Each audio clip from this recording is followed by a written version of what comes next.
Bom, então vamos lá, né? A gente vai continuar hoje com o nosso curso de cálculo 3, período remoto. E hoje eu vou falar, né, da continuação de sistemas lineares com coeficientes constantes. A gente está estudando sistemas da forma x' igual a ax, né? O x de t é o vetor de funções incógnitas, né? Isso aqui é uma matriz em pezinha, né? Um vetor coluna. A matriz azão é a matriz dos coeficientes do sistema. No nosso caso, a gente está estudando o caso onde a matriz A tem constantes, tá? Então, hoje a gente vai particular até um pouco mais, não é necessário, na realidade, mas a gente vai particularizar um pouco mais e vai pensar que essa matriz A é uma matriz 2 por 2, tá?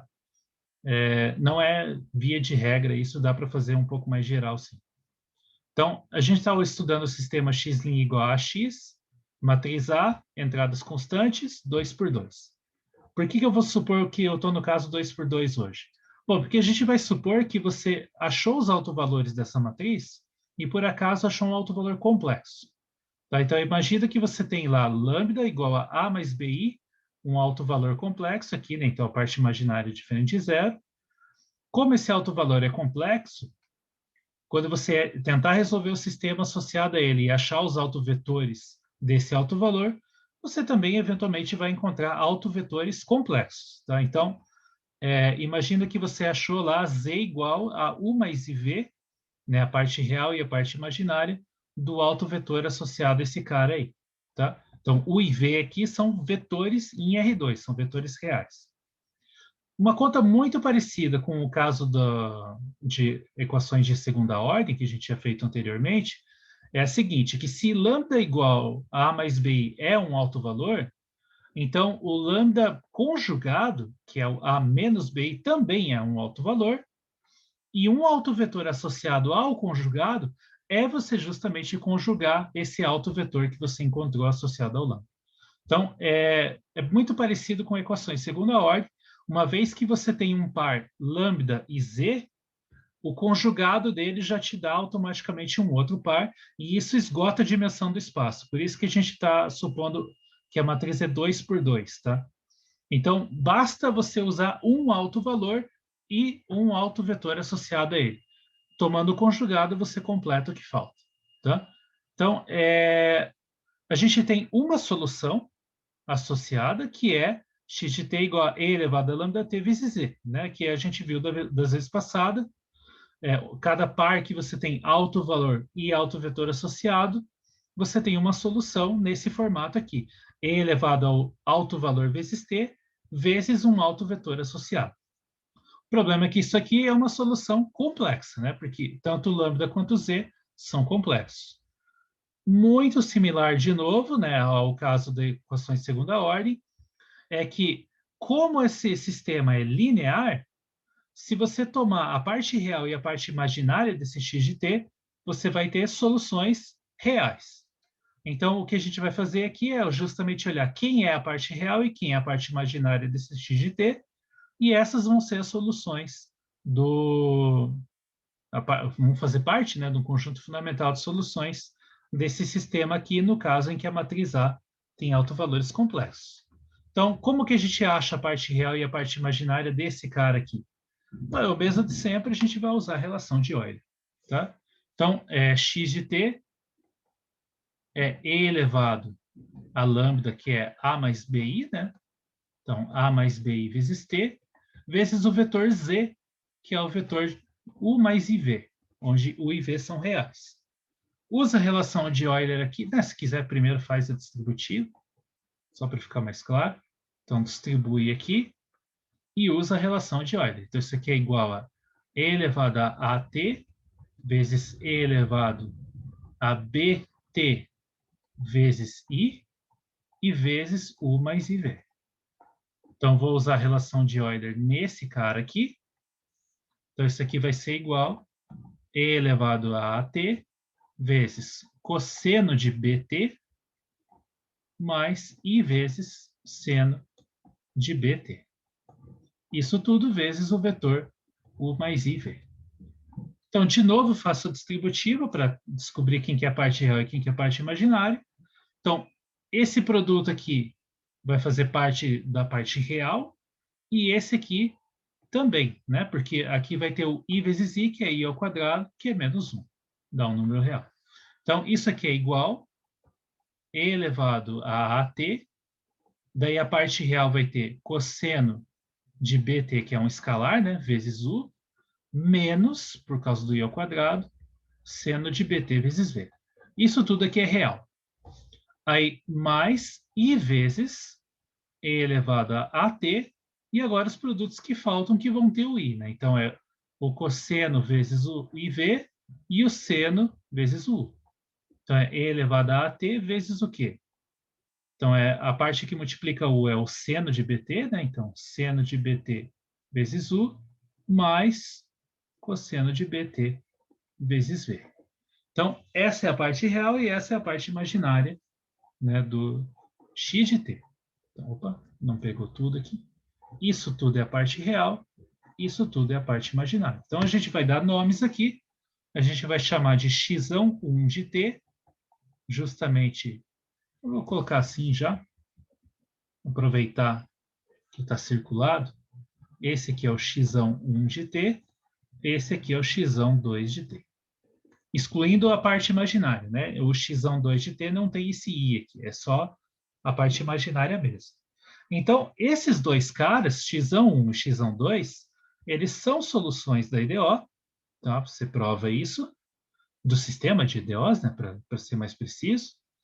E aí a pergunta que fica, bom, será que elas são linearmente independentes? Se elas forem, elas formam um conjunto fundamental de soluções, e aí a gente tem a solução geral nesse caso. E o fato é, sim, elas são linearmente independentes. Por quê? Bom, você pode usar, por exemplo, o critério do Wronskiano. Então, eu analiso o Wronskiano desse par de soluções aqui em algum t especial para ver que o determinante da diferença de zero.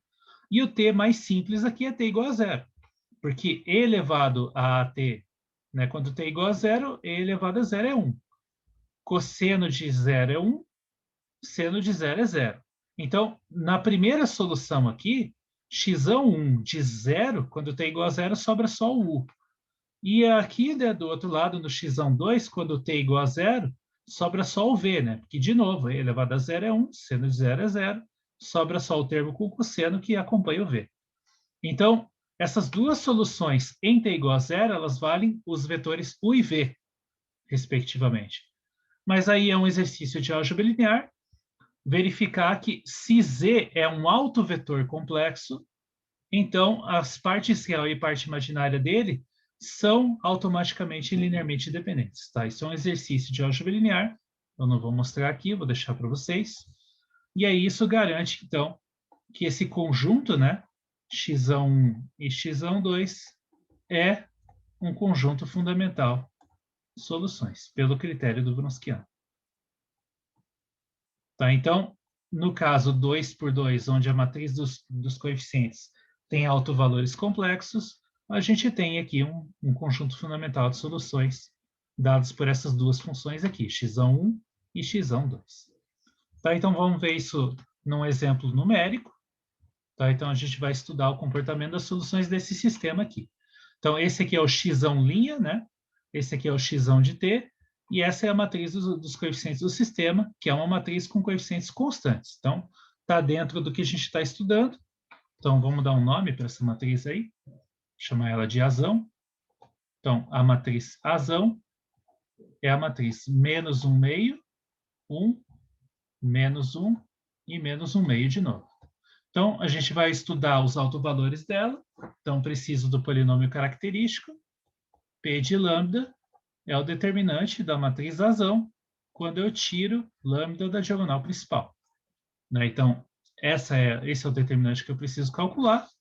Então, nesse caso, P de lambda vai ser o determinante da matriz menos 1 meio, tiro lambda da diagonal, 1, menos 1 não muda, menos 1 meio, tiro lambda da diagonal.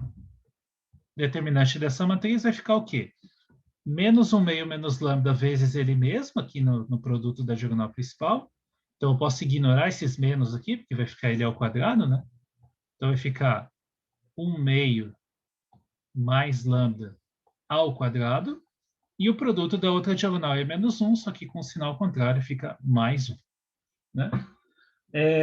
Bom, tem maneiras de você escrever esse cara aqui, né? Desenvolver esse quadrado e depois usar Bhaskara para achar soluções. Eu não vou fazer isso, tá? Eu vou fazer um truque muito parecido com o que eu fiz nos exemplos anteriores. Eu posso trocar esse mais 1 aqui por menos i ao quadrado, né?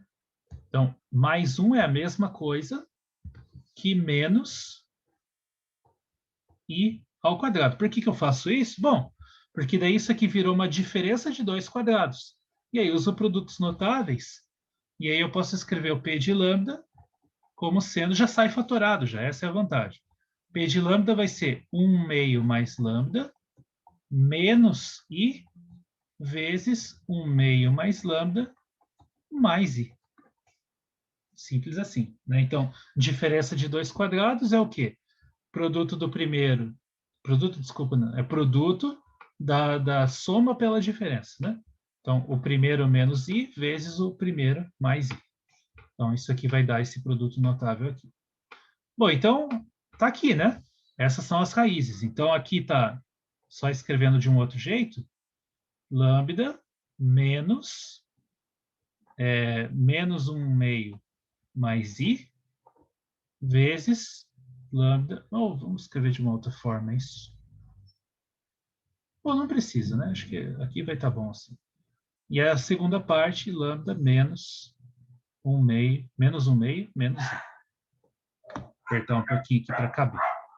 Tá, então, escrevendo nesse formato lambda menos a raiz, né? Ou seja, as raízes são esses dois caras aqui. Menos 1 meio mais i e menos 1 meio menos i, que são, justamente como a gente viu, né? São raízes conjugadas uma da outra. A parte real é a mesma, né? Menos 1 meio. E aí a parte imaginária em uma delas é 1 e a outra é menos 1. Então, essas são as raízes dessa matriz A, né? Dos autovalores dessa matriz A. São complexos, então se encaixam no conteúdo dessa aula. E aí, como a gente viu, né? Eu escolho um desses autovalores e aí o outro sai de graça porque é só tomar o conjugado, tanto para alto valor quanto para alto vetor. Então, eu vou chamar de lambda, né? Especificamente, então escreva lambda igual a A mais BI, como sendo uma das raízes, né? Com A igual a menos 1 meio, a parte real dos dois é a mesma, então isso não tem como eu escolher, né? É menos 1 meio. Mas o B eu posso escolher como um dos dois, e aqui no caso eu vou escolher como B igual a 1. Então, essa é a primeira raiz aqui, menos 1 meio, mas tanto faz, tá? Então, essa vai ser a nossa maneira que a gente escolheu escrever aqui. Então, eu tenho o A e o B. Agora, o que eu preciso é de um autovetor associado, né? Então, eu vou resolver um sistema homogêneo associado a esse autovalor. Então, eu tenho que voltar aqui na matriz A e tirar esse lambda da diagonal e resolver o sistema homogêneo associado. Quando eu tirar a lambda da diagonal, eu vou ter que tirar esse número, né? Eu vou ter que tirar menos 1 meio mais i. Então, quando eu fizer menos isso, vai ficar mais 1 meio e menos i. O mais 1 meio vai cancelar com esse menos 1 meio aqui. E isso vai acontecer tanto aqui quanto aqui, né? E aí vai sobrar o menos i. Então, quando eu escrever o sistema, eu já vou escrever direto o que ele vai dar. Então, agora o que a gente está fazendo é encontrar o autoespaço desse lambda, né? Quem é o autoespaço dele. Então, o sistema homogêneo que eu tenho que resolver, quando eu tirar a lambda da diagonal, vai sobrar menos i aqui. 1 e menos 1 aqui não muda. E a mesma coisa aqui vai sobrar menos i também. E aí eu tenho que resolver o sistema homogêneo associado a essa matriz aí. Então, é vezes xy igual a 0, 0. Bom, essas duas linhas são múltiplas, né? Pode não parecer, mas se você pegar a primeira linha, por exemplo, e multiplicar por i, ou até mais fácil, na verdade, multiplica a segunda linha por i, né? Então, se você multiplicar por i, menos 1 vezes i, vai dar esse menos i aqui, e menos i ao quadrado é menos 1, fica menos com menos mais, dá esse 1zinho aqui. Então, se eu multiplicar a segunda linha por i, dá a primeira. Então, esse sistema aqui, ele equivale a uma única equação, que é a equação menos i vezes x mais y igual a zero, ou seja, a gente pode escrever, por exemplo, y como sendo i vezes x, e eu deixo x livre, né? X é a variável livre aqui no meu sistema. Então, isso me permite escrever aqui o alto espaço. Aí tem que tomar cuidado, né? Porque agora as coisas são complexas. Então, o alto espaço desse lambda, ele vai ser o espaço gerado por qual vetor? Pelo vetor de coordenadas 1 e i, né? Porque posso colocar aqui x igual a 1, por exemplo. O y correspondente vai ser i vezes 1, que é i. Então, esse é o vetor, né, correspondente à escolha x igual a 1. Então, esse é o alto espaço. Ele é gerado pelo vetor de coordenadas 1, i. Então, esse é o nosso z, né? Na notação que a gente fez ali no caso geral, eu estava escrevendo z igual a 1,i, né, no caso. Só que eu posso escrever ele como parte real mais i vezes parte imaginária. E como? Ou é 1,0 mais i vezes 0,1, né? Esse aqui é o que a gente chamou de u, esse aqui é o que a gente chamou de v, na linguagem que a gente fez do geral ali. Então, a gente já tem tudo na mão. A gente tem o lambda, tem o z, o autovetor associado. Agora é só escrever quem são o x1 e o x2. Então, lembrando lá da expressão geral, né? O x1 de t, ele era dado por e elevado a t, cosseno de bt vezes u, menos seno de bt vezes v. Esse aqui é o x1. Então, o que vai dar o x1 no nosso caso aqui? O azinho, lembrando lá, né, que eu estava escrevendo o lambda assim. O lambda era menos 1 meio mais i. Então, o a é menos 1 meio e o b é 1. Né? Só lembrando como a gente estava fazendo. Então, aqui é e elevado a menos t sobre 2, vezes o quê? Vezes cosseno. O b é 1, então é cosseno de t, simplesmente. Vezes o vetor u, que é o vetor de coordenadas 1, 0, menos seno de t, vezes o vetor v, que é o vetor de coordenadas 0, 1. Certo? Então, esse é o x1 de t, e aí a gente vai escrever ele aqui, né, de uma maneira mais compacta, digamos assim. Então, o x1 de t, se a gente fizer as multiplicações, né, por exemplo, cosseno de t vezes o vetor 1, 0. Então, é o vetor cosseno de t, 0. Isso vai aparecer na primeira entrada, aí menos seno de t vai aparecer na entrada de baixo, e ambas multiplicam o e elevado a menos t sobre 2, né? Então, vai ficar assim, ó. Vai ficar... Já vou escrever como um vetor coluna mesmo.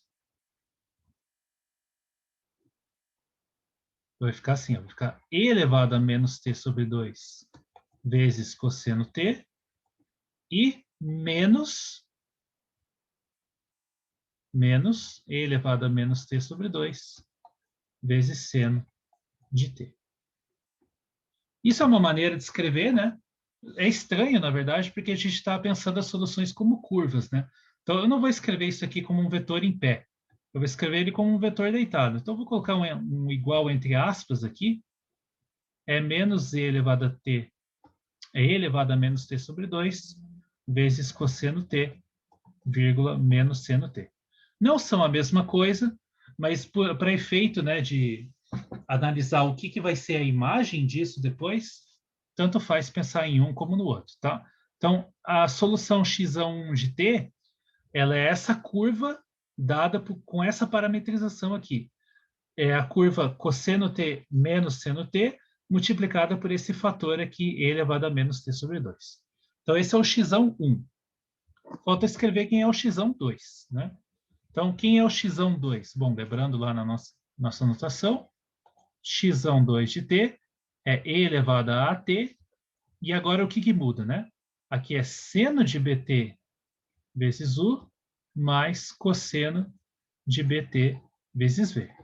Então, no nosso caso, x2 de t vai ser e elevado a menos t sobre 2, aqui não muda nada, seno de t vezes o vetor u, que é o vetor 1, 0, mais cosseno de t, porque o b é 1, vezes o vetor v, que é o vetor 0, 1.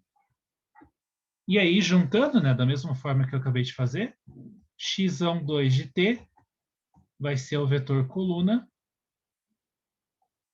No caso, vai ficar e elevado a menos t sobre 2 vezes seno de t, na primeira entrada, e na segunda entrada, e elevado a menos t sobre 2 cosseno t.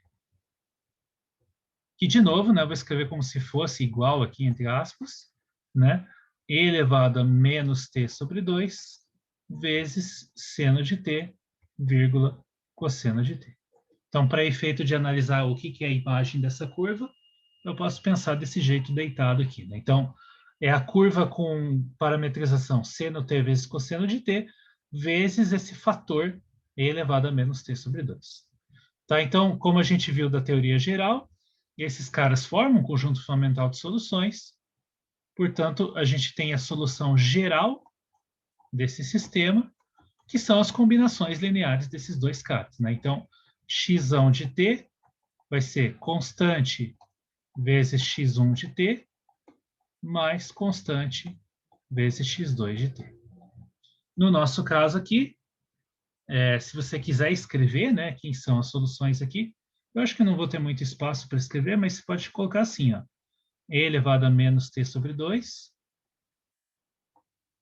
vezes, se você quiser aqui a matriz coluna, né, no caso, C1 vezes a primeira, né, então é C1 vezes a primeira entrada do x1 o só, eu já coloquei o elevado a menos t em evidência, então é só o cosseno, né? C1 cosseno t, mais C2 vezes a primeira entrada da segunda ali, né? Que é seno t. Então, essa é a primeira entrada, e a de baixo, acho que faltou um menos em algum lugar, né? Não, o menos é na segunda entrada do x1, então tá certo. Então é isso mesmo.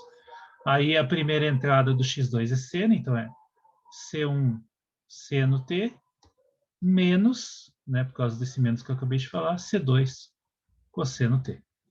Então, você pode escrever a solução geral desse sistema dessa maneira aqui, e elevado a menos t sobre 2 vezes esse vetor coluna aqui.